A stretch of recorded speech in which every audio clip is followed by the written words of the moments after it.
Assalamualaikum warahmatullahi wabarakatuh. Selamat datang di kisah penuh misteri dan ketegangan. Sebuah cerita yang berasal dari pedalaman Indonesia. Kisah nyata tentang pertemuan manusia dengan ular raksasa yang menjaga gunung. Jangan lupa untuk subscribe dan nyalakan lonceng notifikasi agar tidak ketinggalan kisah menarik lainnya. Tahun 1987, di sebuah desa terpencil di kaki Gunung Halimun, beredar kisah menakutkan tentang sosok ular raksasa yang dipercaya sebagai penjaga gunung. Banyak penduduk menghilang tanpa jejak, dan setiap orang yang berani masuk ke hutan larangan tidak pernah kembali. Hingga suatu hari, Sarman, seorang pria pemberani, memutuskan untuk membuktikan kebenaran legenda tersebut. Tanpa menyadari, langkahnya membawa malapetaka. Desa Sukasari adalah desa kecil yang tersembunyi di balik perbukitan yang lebat. Hanya sedikit orang luar yang mengetahui keberadaannya. Hutan di sekitar desa itu dikeramatkan oleh penduduk. Orang-orang tua berpesan, jangan pernah masuk ke dalam hutan setelah matahari terbenam. Sarman, seorang pemuda berusia 29 tahun, terkenal sebagai pria yang keras kepala. Ia tidak percaya pada cerita-cerita mistis yang diwariskan turun-temurun. Baginya, semua itu hanyalah dongeng yang dibuat untuk menakuti anak kecil. Namun, desanya sedang dilanda ketakutan. 2 orang pemuda menghilang dalam sebulan terakhir. Saksi terakhir melihat mereka menuju hutan yang dianggap terlarang. Warga desa percaya bahwa mereka telah menjadi korban ular raksasa, makhluk yang konon bersemayam di dalam gua di jantung hutan. Kalau ular raksasa itu memang ada, kenapa tidak ada yang pernah melihatnya? Kata Sarman dengan nada meremehkan saat warga desa berkumpul di balai desa. Seorang lelaki tua bernama Ki Umar, yang dihormati sebagai tetua desa, hanya menghela napas. Nak, kau boleh tidak percaya, tapi jangan menantang sesuatu yang tidak kau pahami, katanya dengan suara bergetar. Namun Sarman sudah mengambil keputusan. Malam itu, ia mempersiapkan perbekalannya. Sebuah golok panjang, senter, dan beberapa bekal makanan. Tidak ada yang bisa menghalanginya. Bahkan ibunya yang menangis, memohon agar ia mengurungkan niatnya. Aku hanya ingin membuktikan kalau semua ini hanya takhayul, katanya sebelum melangkah keluar rumah. Langkahnya mantap menuju hutan yang gelap. Pepohonan menjulang tinggi, menciptakan bayangan menyeramkan di bawah cahaya bulan. Udara terasa lebih dingin, angin berdesir membawa bisikan-bisikan halus. Setiap langkah yang ia ambil, daun-daun kering berderak di bawah kakinya. Namun ada sesuatu yang aneh. Hutan ini terlalu sunyi. Tidak ada suara burung hantu, jangkrik, atau binatang malam lainnya. Sarman mulai merasakan kegelisahan. Namun, ia terus berjalan lebih dalam. Hingga akhirnya, ia tiba di sebuah sungai kecil. Airnya hitam dan berbau aneh. Ia berjongkok, menyentuhkan jarinya ke air. Dingin. Terlalu dingin. Tiba-tiba, angin bertiup kencang. Ranting-ranting bergoyang, dan di kejauhan terdengar suara gemuruh. Suara sesuatu yang besar sedang bergerak.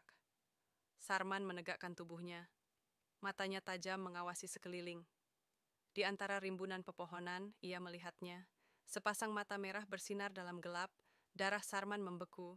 Sebuah bayangan besar melingkar di balik pohon, kulitnya bersisik hitam mengilap, sebesar batang pohon kelapa. Nafasnya terdengar berat, dan ketika cahaya bulan menyinari tubuhnya, Sarman melihat bentuknya dengan jelas. Ular raksasa itu benar-benar ada. Sarman tidak bisa bergerak. Tubuhnya seolah membeku.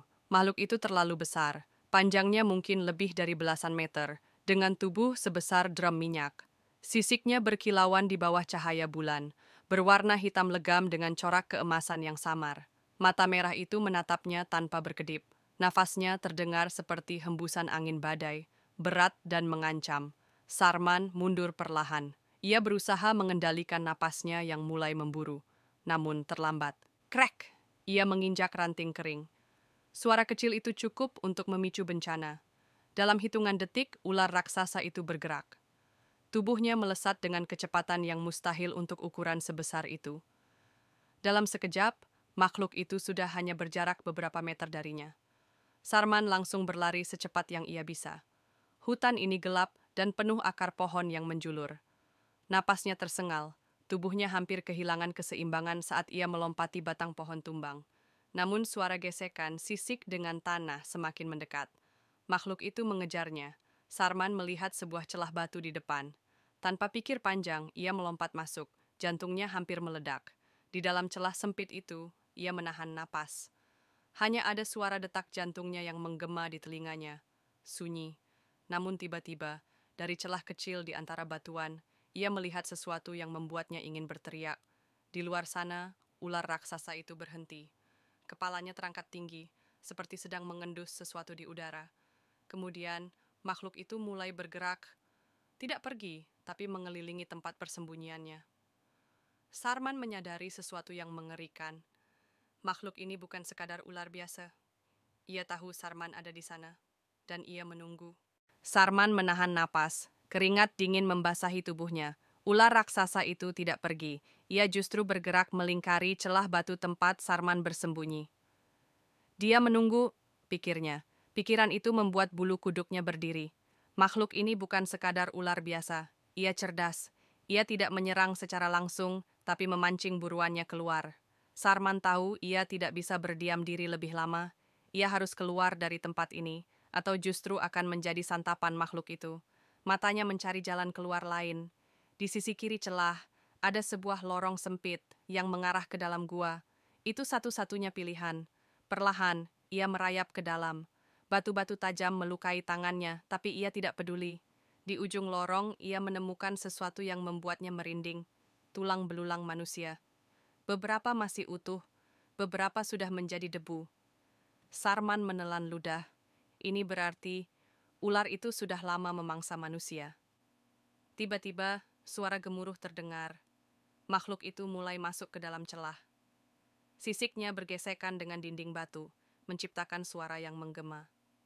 Sarman tidak punya waktu. Ia melihat sebuah celah kecil di atas gua. Itu satu-satunya jalan keluar. Dengan sisa tenaga, ia memanjat.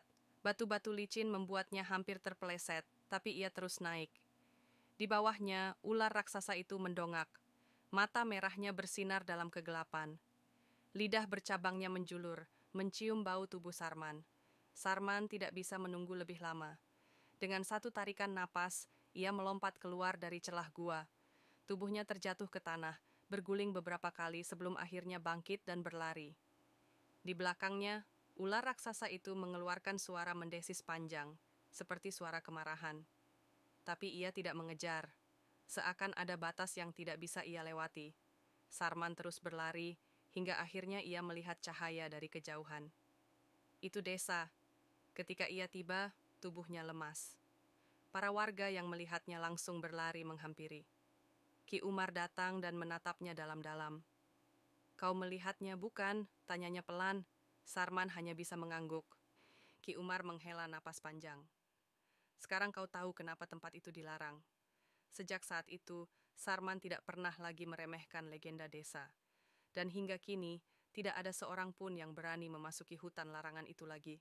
Dari kisah ini, kita belajar bahwa tidak semua hal bisa dijelaskan dengan logika.